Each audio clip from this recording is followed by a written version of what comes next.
አሜሪካና እስራኤል ሲያጠቋት 9 ሀገራት ላይ ከባድ ጥቃት የፈጸመችው ኢራን አሁንም የስበት ማዕከል ሆናለች።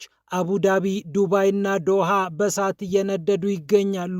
የኳታር የጋዝ ማምረቻ በኢራን ድሮን መመታቱን ተከትሎ ኳታር ለጊዜው ከአንድ ማዕከሏ ጋዝ ማምረት አቁሜያለሁ ብላለች። አሜሪካ ደግሞ 4ኛው ወታደር ሞቶብኛል ስትል ይፋዊ ሪፖርት አቅርባለች። የመከላከያ ሚኒስትሯ ፒት ሄግሴት በአደባባይ ወጥተው ኢራን ኢራቅ አይደለችም፣ ኢራን ውስጥ መንግስት እንዲመሰረት የአሜሪካ ጦር ዘብ ቆሞ አይጠብቅም፣ ልዩነቱ እርሱ ነው፣ ኢራቅ አትበሉብን ሲሉ ለትራምፕና ለአስተዳደራቸው ጥብቅና ቆመዋል። የእስራኤል ጦር በበኩሉ የሂዝቦላን የደህንነት ኃላፊ ገድያለሁ ያለ ሲሆን በደቡብ ቤሩት የሚኖሩ ነዋሪዎች በፍጥነት አካባቢውን ለቀው እንዲወጡ አሳስቧል። እንዲሁም አሜሪካና ኢራን የሚፋለሙባቸው የጦር መሳሪያዎች ተለይተው ታውቋል። የአሜሪካ ጦር ማዕከላዊ እዝ በየትኞቹ ጦር መሳሪያዎች ከኢራን ጋር እየተፋለመ እንዳለ ይፋዊ መረጃ ሰጥቷል። በተለይ አሜሪካ ካሚካዚ ድሮንን ለመጀመሪያ ጊዜ እንደተጠቀመች አሳውቃለች። በተለይ የማዕከላዊ እዙ ለመጀመሪያ ጊዜ የተጠቀመው ካሚካዚ ድሮን እያነጋገረ ይገኛል።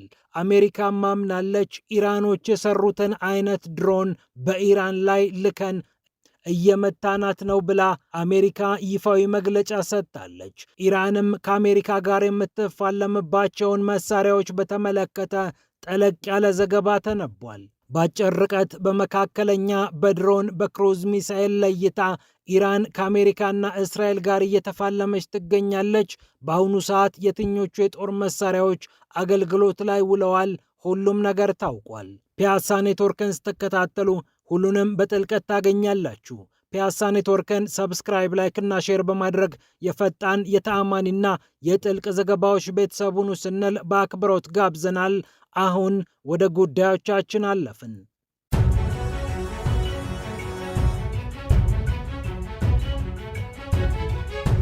ዱባይ፣ አቡዳቢ፣ ዶሃ እሳት ተነስቶባቸዋል።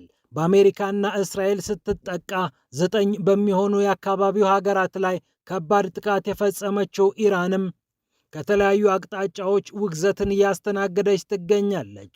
እነዚህ የአሜሪካ አጋሮች በኢራን ላይ በቀጥታ ጥቃት ሳንፈጽም ልክ ባልሆነ መንገድ በቴህራን መመታታችን ተገቢ አይደለም እያሉ እያጉረመረሙ ይገኛሉ። አሜሪካ ደግሞ 4ኛው ወታደሬ ሞቶብኛል ብላለች። የአሜሪካ ጦር ማዕከላዊ እዝ በኤክስ ገጹ ላይ እንዳሳወቀው 4ኛው ወታደር ቆስሎ ነበር፣ አሁን ሕይወቱ አልፏል ሲል ይፋዊ መግለጫ ሰጥቷል። የአሜሪካ ወታደሮች እንደሞቱ የተነገረባት ደግሞ ኩዌት ስትሆን የአሜሪካ ማዕከላዊ እዝ ለ24 ሰዓታት ያህል የሞቱትን ወታደሮች ማንነት እየደበቀ እንደሚገኝም ታውቋል። ቤተሰባቸውን ካሳወቅኩ በኋላ ለመላው አሜሪካውያን እነማን እንደሞቱ እናገራለሁ ብሏል ማዕከላዊ እዙ። ይህ እንደተጠበቀ ሆኖ ፔንታገን ከረጅም ወራት በኋላ ጋዜጣዊ መግለጫ ሰጥቷል። በትራምፕ አስተዳደር ውስጥ ከታዩት ነገሮች መካከል አንደኛው ፔንታገን በይፋ ጋዜጣዊ መግለጫ ሲሰጥበት ብዙም አይስተዋልም። የትራምፕ መኖሪያ የሆነው የፍሎሪዳው ማራላጎ ወታደራዊ ጉዳዮች ሲነገሩበት እንደነበረም ይስተዋላል። ፒት ሄግሴት በአሜሪካ የትራምፕ አስተዳደር ውስጥ የጦር ሚኒስትር ተብለው የሚታወቁ ናቸው። የመከላከያ ሚኒስትር ብላ አሜሪካ ብታውቃቸውም ትራምፕ ግን የጦር ሚኒስቴሬ ናቸው ይላሉ። ፒት ሄግሴት ከአሜሪካ የጦር ኃይሎች ሰብሳቢ ከጀነራል ዳንኬን ጋር በመሆን ነው ይህንን ጋዜጣዊ መግለጫ የሰጡት። የቀድሞ ኤፍ-16 የጦር ጀት አብራሪ የሆኑት ዳንኬን ከመከላከያ ሚኒስትሩ ፒት ሄግሴት ጋር መግለጫ ሲሰጡ በዋናነት ከተጠየቋቸው ጥያቄዎች መካከል ኢራቅ የሚለው ጉዳይ ይነሳል። አሜሪካ ኢራቅን አፍርሳለች፣ አፍጋኒስታንን በታትናለች፣ ሰላምና መረጋጋት ማምጣት አልቻለችም፣ ቀጠናዊ ቀውስን በየጊዜው ተወልዳለች፣ ትውልድ እየጠበቀች መካከለኛው ምስራቅንና አካባቢውን ታምሳለች የሚል ክስ በተደጋጋሚ እንደሚሰማባት ይታወቃል። ይህንን በተመለከተ የመከላከያ ሚኒስትሩ ፒት ሄግሴት እንዲህ ብለው መለሱ። ይህ ኢራቅ አይደለም፣ እኛ ኢራን ውስጥ የመንግስት ግንባታ ውስጥ አንገባም፣ ላለፉት 20 ዓመታት የሀገር ግንባታ ውስጥ ስንገባ ቆይተናል። ይህ ትክክል አይደለም። ትራምፕም ይህንን አያስቡም። እኛ የምንፈልገው የሀገሪቱ ባህር ኃይል፣ የሀገሪቱ የኒውክሌር ተቋማትና የሚሳኤል አቅሞች እንዲዳከሙ እንጂ በኢራን ውስጥ እንዲህ አድርጉ እንዲህ አታድርጉ ለማድረግ አይደለም ሲሉ ፒታክሴት ተናግረዋል። ወደ ሂዝቦላህና እስራኤል ትንቅንቅ ስናልፍ የእስራኤል ጦር የሂዝቦላህን የደህንነት ኃላፊ ገድያለሁ ሲል መግለጫ ሰጥቷል። ሁሴን ማክሌድ ይባላሉ እኒህ የሂዝቦላህ ቁልፍ ሰው። ገድያቸዋለሁ ያለው ደግሞ የእስራኤል ጦር ኃይሎች ነው። በቤሩት ኦፕሬሽን ሲፈጽም ይህንን እንዳደረገ አሳውቋል። በቀጣይ ደግሞ ናይም ቃሲም የድርጅቱ ዋና ጸሐፊ ኢላማ እንደሚሆኑ እስራኤል ካትስ የተባሉት የሀገሪቱ የመከላከያ ሚኒስትር አሳውቀዋል። እንዲሁም ኳታር ጋዝ ማምረት አቁሜያለሁ ብላለች። ኳታር ኢነርጂ የተባለው የሀገሪቱ የጋዝ አምራች በኢራን ድሮን ተመተናልና የጋዝ ምርታችንን እናቋርጣለን ሲል መግለጫ ሰጥቷል።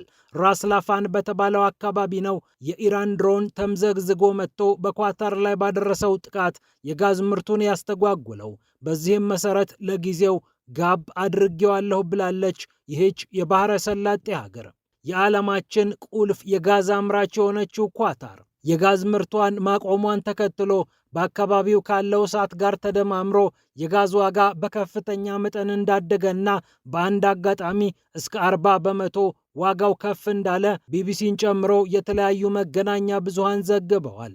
እንዲሁም ዛሬ በፒያሳ ኔትወርክ የምንመለከተው አንድ ጉዳይ ሁለቱ ሀገራት በተለይም አሜሪካና ኢራን የትኞቹን የጦር መሳሪያዎች ይጠቀማሉ የሚለው ጉዳይ ነው። የአሜሪካ ጦር ማዕከላዊ እዝ በየትኞቹ የጦር መሳሪያዎች ኢራንን እየመታ እንደሚገኝ ዝርዝር ማሳወቂያ አውጥቷል።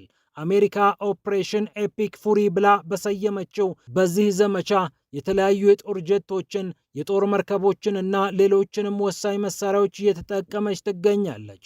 ከምትጠቀምባቸው መሳሪያዎች መካከል ቢቱ ከራዳር ውጭ መሰወር የሚችሉ ስቴልት ቦምበሮች ይገኙበታል። እነዚህ ቦምብ ጣይ አውሮፕላኖች ዋይትማን ከተባለው የጦር ሰፈር ተነስተው እንደፈለጉ የሚምዘገዘጉ ናቸው።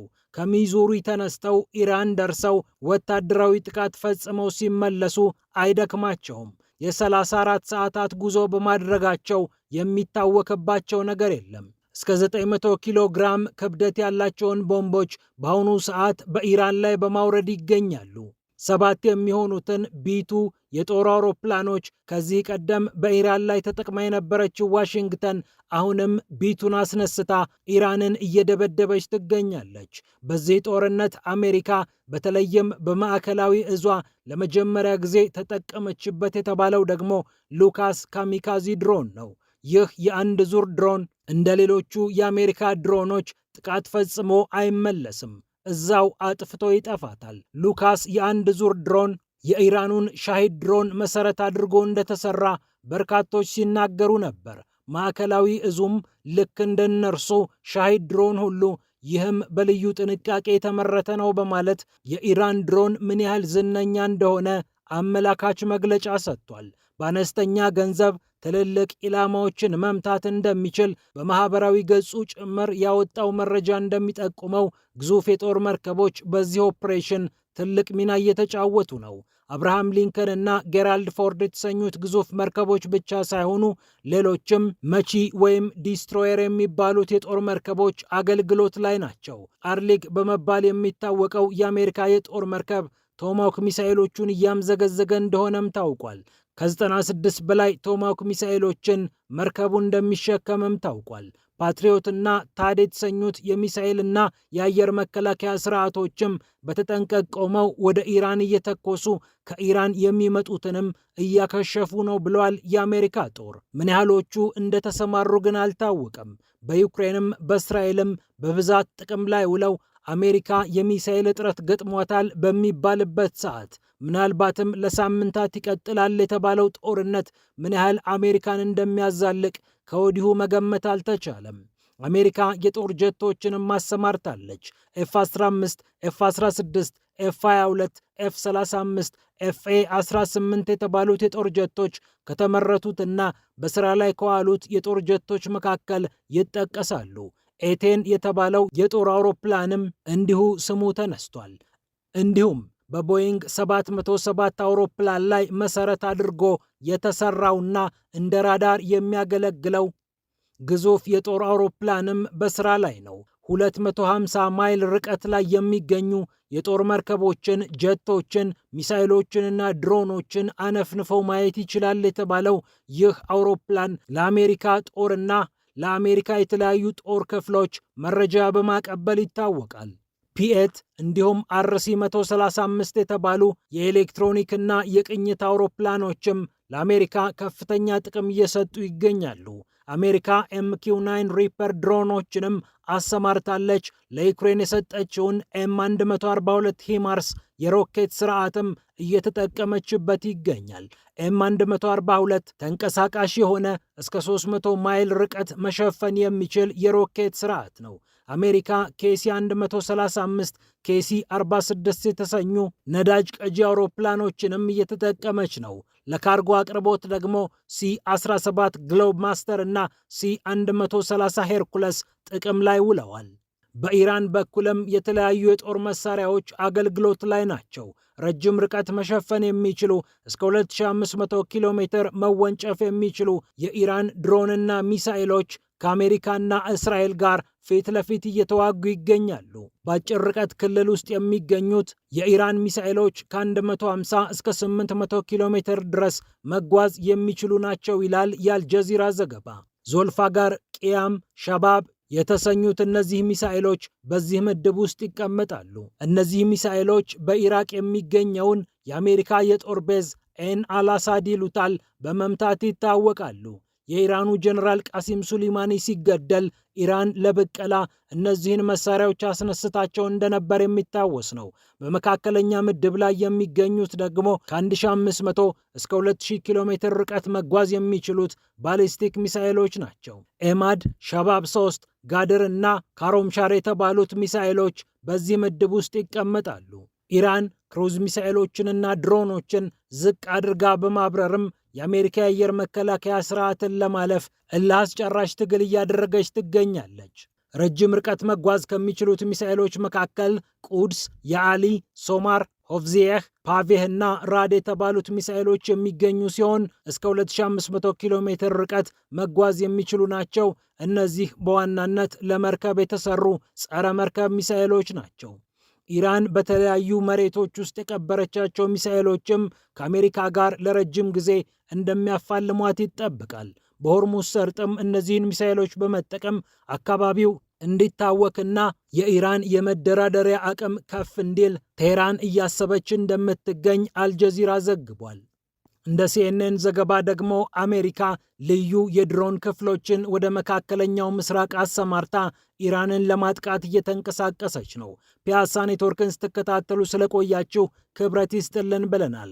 ፒያሳ ኔትወርክን ሰብስክራይብ፣ ላይክ እና ሼር በማድረግ የፈጣን የተአማኒና የጥልቅ ዘገባዎች ቤተሰቡን ስንል በአክብሮት ጋብዘናል። ሰላም ለዓለማችን።